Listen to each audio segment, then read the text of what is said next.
Friday evening இன்றைக்கி night எப்பயும் போல் tiffin இல்லாமல் ரைஸ் வச்சு சாப்பிட்லான்னு தோணிகிட்டே இருந்துச்சு. பொதுவாக தேங்காய் சாதத்துக்கு பால் எடுத்தும் பண்ணுவாங்க, இல்லைனா தேங்காய் துருவியும் செய்வாங்க. பட் எங்களுக்கு தேங்காய் பால் சாதம் தான் ரொம்ப பிடிக்கும். உங்கள் யாருக்கெல்லாம் எந்த மாதிரி பிடிக்கும்னு மறக்காமல் கமெண்ட்டில் சொல்லுங்கள்.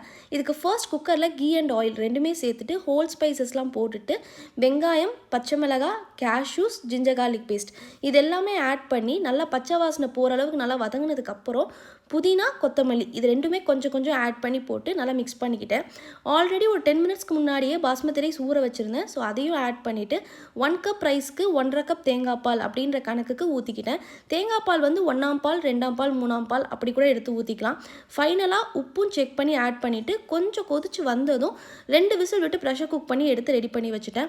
சைட் பை சைடு இதுக்கு ஒரு பக்கா காம்பினேஷன்னா சிக்கன் கிரேவி தான். ஸோ அதுவுமே செஞ்சு முடிச்சுட்டு ரெண்டுமே வச்சு நைட்டு டின்னரை நாங்கள் 2 பேருமே மூவி பார்த்துக்கிட்டே சூப்பராக சாப்பிட்டு முடிச்சிட்டோம். பை.